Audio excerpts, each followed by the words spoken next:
Hi everybody, and thank you for joining us for part 2 where Pammie Plus Parks walks us through her journey of starting a YouTube channel and gives us some beginner tips. How long did it take you to go from where you are to being monetized? Was it like a year, 2 years?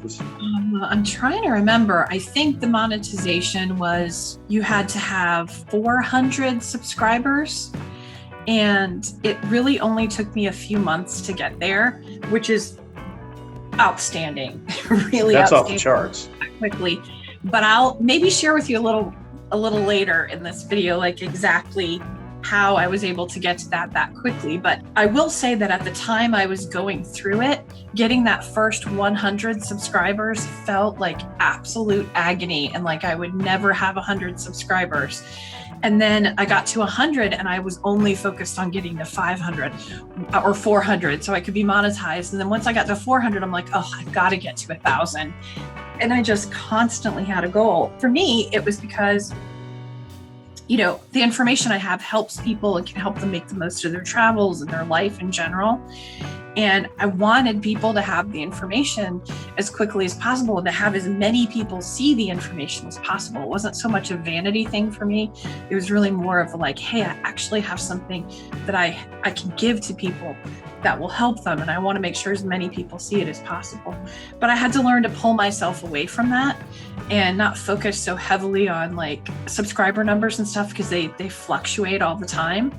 A lot of times YouTube will go in and they'll take a look and see if you have subscribers who haven't been watching your videos in 6 months.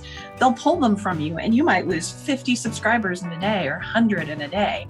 So you can't latch onto those figures. Once you get past your main primary goals of getting yourself monetized, make sure that you refocus on the content that you're providing and the usefulness, the entertainment value that you're offering to. I think that's a good tip, because it's the story. People are there to watch what you have to bring to it.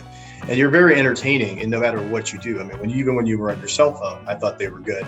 And I know that you're raising the bar of your production value, but you've always had the quality stories there. And I think that's really what people keep coming to.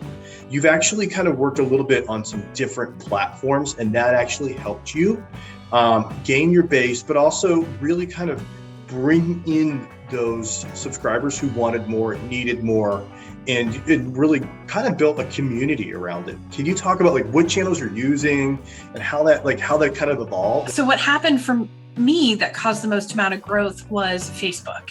And that's how I started my channel to begin with. I had found a group called Pammie Parks for plus-sized guests. And I went to the administrator of that channel, and I had already created my videos and I put them on YouTube, and I kept them private. And I took the links, because you can take a link to a private video and send it to someone and they can get access to view it. And I said, do you like this content? Do you think it will be helpful to people? I created the videos based on the membership of your Facebook group and their needs. And I would really like to share this with people. And at first, the administrator said, we don't really do that. We don't post people's videos. And then I just basically made a bargain with her and said, you know, going forward, I'm going to promote your Facebook group on my Twitter account, my Instagram account, and mention you frequently in my videos on YouTube. And she was like, done deal. And she let me post the videos in her group. And that particular Facebook group had over 30,000 members. So you can only imagine, somebody has come out with a video. You're a member of this group wanting information for plus size people on how to get on and off of rides and what rides will and won't work for you. And you have a plus size woman who shows you the ride, who talks about the experience on the ride. You're like solving the issue. You're solving the problem for someone and giving them videos. Not everyone wants us to read paragraphs and paragraphs and paragraphs of things when they get home. They want a nice video. They want to see what it's like. They want to see the experience, and you really bring them into it. Yes, absolutely. And I think that's really the number one thing that helped build the channel right away and get me that subscriber count. But then as you go forward, you know, everybody in that group knows who you are, and the people who want to subscribe to you will have subscribed to you. You've got to have some other other places to look. I do recommend going on Facebook and searching for Facebook groups that are associated with your topic or dedicated to the same topic that you do. Join those groups, contact the administrator, even if their rules say you're not allowed to post in the group. Offer them what you can offer with your channel and ask them if it's possible to do sort of a deal to get your information out there to more folks and get more subscribers and grow the channel. Facebook's not the only platform I use to continue to grow the channel. I also use Instagram and I use Twitter. And I actually use them to create relationships with other people and other organizations that are related to the topics that I cover. And really, the videos now cover not only information for people of size, but people who are tall and people who have mobility concerns and any accessibility concerns, vision, hearing, epilepsy, autism, everything. So I follow all the foundations, all the research groups, all the any celebrity or entertainer, you name it. I follow anyone who has a lifestyle or represents a group of people or any member of the groups of people that I cater to. And in following them, I make comments on their photos and their Twitter stuff. And the next thing you know, you develop a relationship with these people because often they'll see your logo and the name of your channel, which sounds very professional. They click on it, they check you out, they see what you're doing, and they get excited too, and they help promote you as well. I almost fell over dead the first time I got an Instagram DM from an author, Julie Murphy, and she's the author of Dumplin' and many other wonderful books, best-selling books. That's awesome. Yeah, and I don't know if you know the movie Dumplin' that was on Netflix that did so amazingly well, starring Jennifer Aniston, but that was based on her book.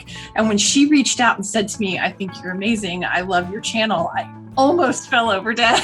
I was like, "You're kidding me." So that's awesome. That's amazing. Yeah. How did that feel?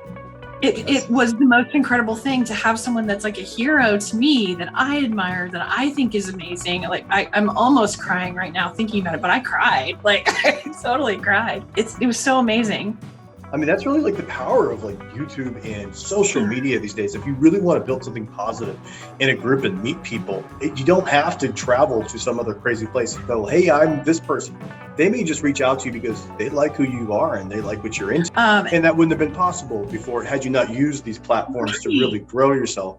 And she sees that you're giving something positive in the world. And I think when you give something, you get something, you know? Exactly. You know, when I get to the point where I'm reviewing books and films and things like that, and I mention her and the films based on her books or her books themselves, it helps reach a bunch of people who didn't know she existed. And there's this wonderful, powerful, fantastic, positive representation of fat people in the books that she writes, and it'll open a whole new world to people. And I love being able to do that, to share that with other people. So Julie benefits from that. The people that are viewing my videos benefit from it. It's a win-win situation. Really, that's the trick, is really, I think, doing it every day or as much as you can, and then consistently putting out that content. And then to build your audience is to really just continue to reach out into this and to look for those places where they are, to bring them in, to give them what you want, and then ask them what they want. In fact, I'm sure they tell you things that they're interested in. Speaking of powerful tools, I know we're just about kind of wrapping up here, and I know you could talk for a long time, and we have a ton of cool things. But really, for those who are just kind of starting out and kind of wanted to get their foot in the door, what is like a couple of words of advice that you would just throw their way? I think that, for me, I got into this because it was something I was passionate about. I was really yearning to do something with my life that would help other people. That's where I get my personal sense of satisfaction. It is a tremendous amount of work, especially if you're posting multiple times a week. It will just completely eat up every second of your time, and you'll become completely obsessed with creating videos. For some people, because it is that fun, but it's very difficult work. It does tap into all your creative juices sometimes. So you want to start vlogging for the right reasons. You want to start a channel for the right reason. And if you're just trying to get free stuff from different businesses by reviewing their product for them.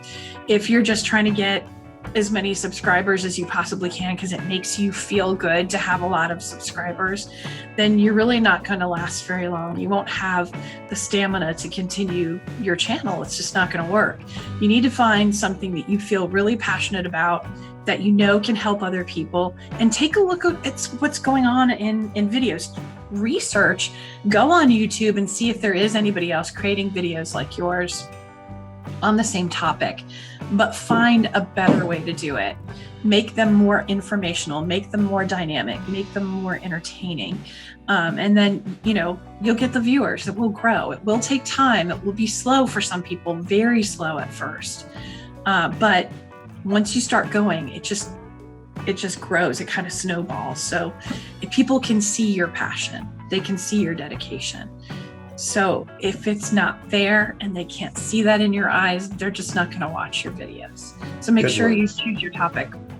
Good work. Pam, thank you so much for taking the time tonight to spend that time with us and really kind of give us some insights.